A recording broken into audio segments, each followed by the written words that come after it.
देखते ही देखते कई शहर कैसे बर्बाद हो गए। नेपाल में आई त्रासदी के पीछे जानकार क्या कहते हैं। मुख्य तौर पर 4 थ्योरी बताई गई हैं और इस थ्योरी में क्या कारण है, देखिए।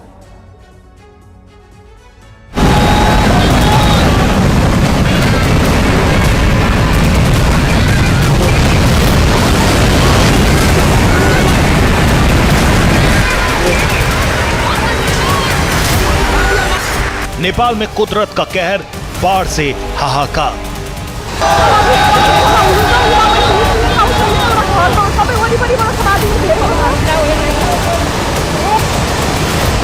भोटेकोशी नदी ने मचाई तबाही, बेबस इंसान।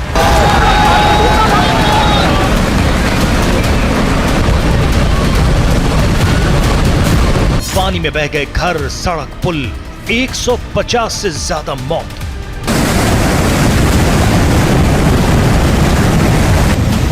नेपाल में सबसे बड़ी त्रासदी, सैकड़ों लोग लापता।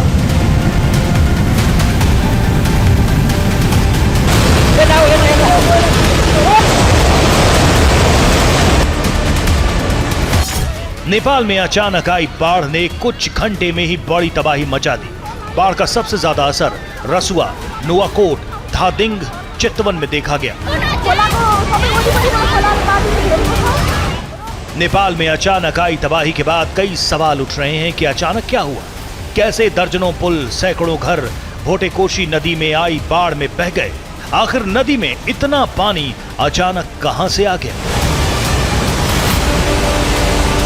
पानी आने के पीछे कई थ्योरीज हैं जिनके आधार पर भीषण बाढ़ का आकलन किया जा रहा है। भोटेकोशी नदी में अचानक आई बाढ़ ने एक बार फिर हिमालय के तेजी से बदलते मौसम और ग्लेशियर्स से जुड़े खतरे की ओर इशारा किया है।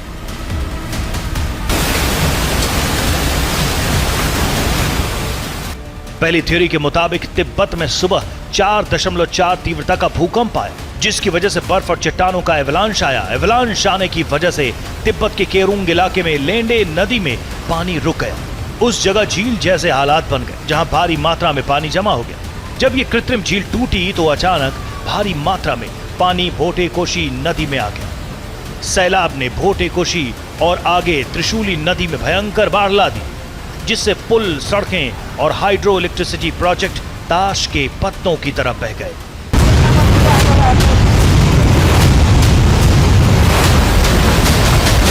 नेपाल में जल प्रलय के पीछे दूसरी थ्योरी क्या कहती है, वो भी देखिए।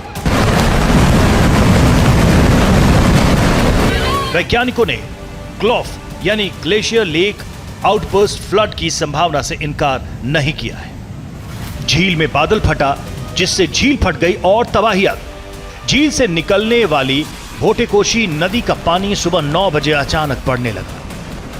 देखते ही देखते ये सैलाब में बदल गया, जिसके बाद बाढ़ तिब्बत की ओर सीमा पार कर भोटेकोशी नदी में आ गई और बुधवार दोपहर को धादिंग जिले के गलची इलाके में पहुंच गई और अपने साथ सब कुछ बहाते ले गई।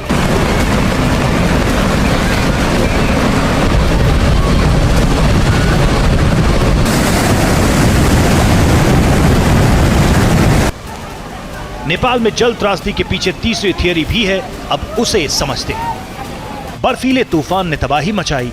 दावा है कि तिब्बत में बर्फीले हिमस्खलन से नदी ब्लॉक हो गई। इसके बाद बर्फ के बड़े बड़े टुकड़े ने नदी के बहाव को बाधित किया। आशंका है कि धीरे धीरे लगातार पानी जमा होना शुरू हो गया। फिर अचानक नदी का पानी फूट पड़ा और तेजी से नीचे की ओर बह गया।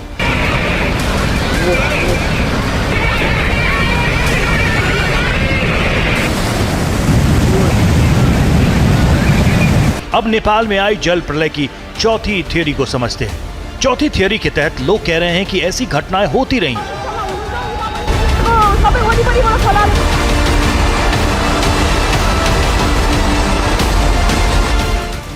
जुलाई 2025 में भी भोटेकोशी में अचानक बाढ़ आई थी। तब ग्लेशियर लेक आउटबर्स्ट की वजह से माना गया था। सैटेलाइट तस्वीरों से भी इसकी पुष्टि हुई थी। हालांकि अभी नेपाल में खतरा टला नहीं है। नेपाल के फ्लड फोरकास्टिंग डिवीजन ने चेतावनी दी है कि भोटेकोशी और त्रिशूली नदी के इलाके में खतरा अभी पूरी तरह से टला नहीं है। चीन की ओर नदी के रास्ते में बनी झील अभी पूरी तरह खाली नहीं हुई है। चीन के मौसम विभाग ने भी कहा है के हिमताल क्षेत्र में अभी भी करीब 7 मीटर ऊंचा प्राकृतिक बांध मौजूद है। इस बांध के किसी भी समय टूटने का खतरा बताया गया है। इस आशंका को देखते हुए नदी के तटीय क्षेत्रों में रहने वाले लोगों और राहत बचाव कार्य में जुटे सुरक्षा कर्मियों को विशेष सावधानी बरतने की अपील की गई। नेपाल से TV9 भारतवर्ष के लिए कैमरामैन मुनीश के साथ आकाश वत्स की रिपोर्ट।